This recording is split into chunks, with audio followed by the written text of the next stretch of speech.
Hello दोस्तों, कैसे हैं सभी लोग। आशा करते होंगे अच्छे होंगे और पढ़ाई लिखाई अच्छे से चल रही होगी। जैसा कि आप सभी को पता है कि हम पंचवर्षीय योजनाओं के बारे में बात कर रहे थे, जो कि हम कई भागों में डिवाइड करके इन सभी को पढ़ेंगे। और इसके पहले वाले वीडियो में हमने पहली दो पंचवर्षीय योजनाओं के बारे में बात की थी, जो कि पहली पंचवर्षीय योजना और दूसरी पंचवर्षीय योजना पहले पार्ट में रखा था। आज हम तीसरी पंचवर्षीय योजना के बारे में बात करेंगे, लेकिन इसको शुरू करने से पहले हम पहले दो पंचवर्षीय योजनाओं को बारे में हम बात करते हैं।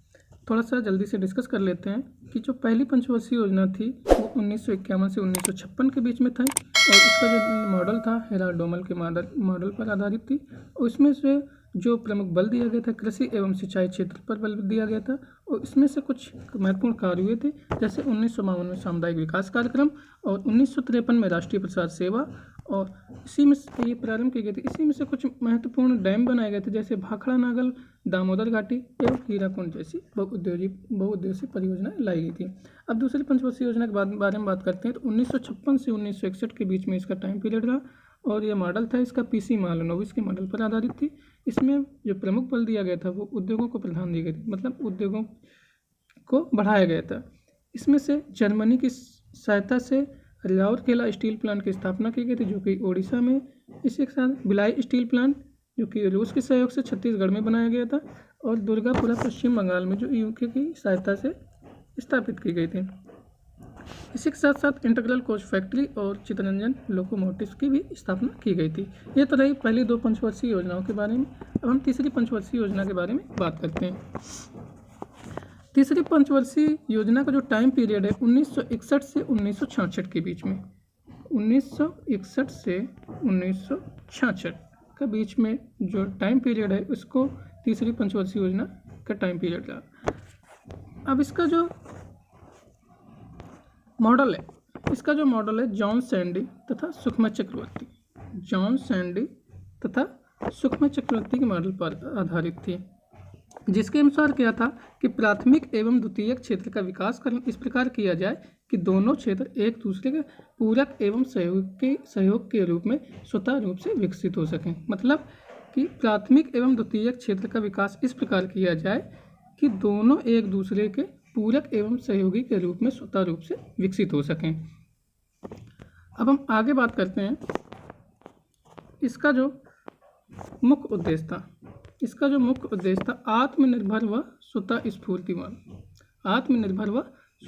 स्फूर्तिमान। मतलब क्या है कि कृषि और उद्योग दोनों का समावेशित विकास करना था। मतलब पहली पंचवर्षीय योजना में जो कृषि थी और दूसरी पंचवर्षीय योजना में जो उद्योगों पर बल दिया गया था, इन दोनों का समावेशित विकास किया जाता। इसमें क्या हुआ था कि केंद्र सरकार का लक्ष्य रखा गया था कि भारत को ऐसी अर्थव्यवस्था के रूप में विकसित किया जाए जो आत्मनिर्भर होने के साथ ही परिस्थितियों के अनुसार स्वयं को विकसित करने की क्षमता रखती हो। इसी उद्देश्य को ध्यान में रखते हुए हमने तीसरी पंचवर्षीय योजना को भारत सरकार ने लागू किया था। इसके लक्ष्य जो थे कि संविधान के सामाजिक लक्ष्यों की प्राप्ति करना, मतलब नीति निर्देशक तत्वों पर बल दिया गया था। ऐसे लक्ष्य निर्धारित किए गए जिन्हें अगले 15 वर्षों में प्राप्त किया जा सके। मतलब क्या हुआ था कि पहली दो पंचवर्षीय योजनाएं बहुत ही महत्वपूर्ण सफल हैं, जिसको ध्यान में रखते हुए सरकार ने सोचा कि अब हम अगले 15 सालों में भी ऐसी योजना लाएं जिन्हें हम प्राप्त कर सकें, जिस लक्ष्य को हम प्राप्त कर सकें। फिर क्या हुआ कि इसी का लक्ष्य जो रखा गया था, इसका जो लक्ष्य था वो था जीडीपी का 5.7% था। और इसमें से हमें मिला क्या, इसमें से जो प्राप्त हुआ 2.8%, जीडीपी का 2.8% हमें प्राप्त हुआ। अब यह योजना असफल रही, इसीलिए असफल रही ना, क्योंकि हमें जीडीपी का 5.7% लक्ष्य रखा गया था, प्राप्त हुआ जीडीपी का 2.8%, इसीलिए यह योजना पूर्णतः असफल रही।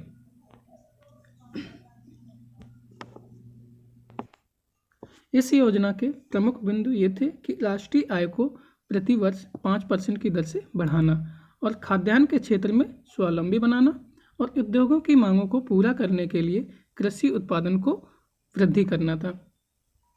अब इसके प्रमुख कार्यों के बारे में बात करते हैं। सबसे पहले इसके प्रमुख कार्य क्या हुए थे कि 1964 में रूस के सहयोग से बोकारो में Bokaro iron and steel industry की स्थापना की गई थी। 1964 में रूस के सहयोग से बोकारो में Bokaro iron and steel industry की स्थापना की गई थी।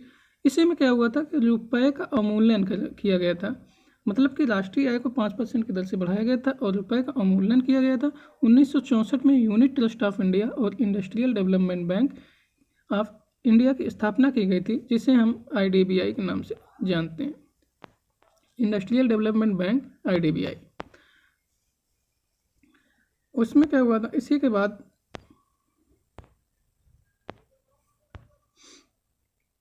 1965 में भारतीय खाद्य निगम मतलब FCI और कृषि कीमत आयोग की स्थापना मतलब MSP की स्थापना की गई थी। 1965 में भारतीय खाद्य निगम और कृषि कीमत आयोग की स्थापना की गई थी। इसी के साथ ग्रामीण क्षेत्र में विद्यालयों की स्थापना की गई थी और माध्यमिक व उच्च शिक्षा के लिए राज्य उत्तरदायी और राज्य विद्युत बोर्ड तथा राज्य माध्यमिक शिक्षा बोर्ड की स्थापना की गई थी।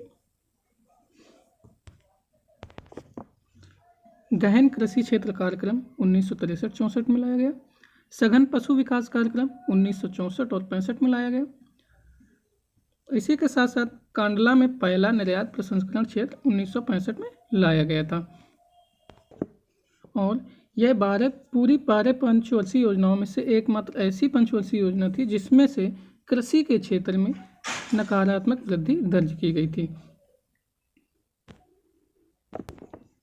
इस योजना के असफल होने के कारण क्या थे कि 1962 में भारत चीन युद्ध हुआ और 1965 में भारत पाकिस्तान युद्ध हुआ और 1965-66 के दौरान भीषण सूखा, बाढ़ जैसे हालात प्राप्त हुए, जिससे यह पंचवर्षीय योजना पूर्णतः असफल रही। इससे सरकार निराश होकर के 3 वर्षों तक कोई पंचवर्षीय योजना नहीं लागू की, जिसे हम लोग योजना अवकाश के नाम से जानते हैं, जो कि 1966 से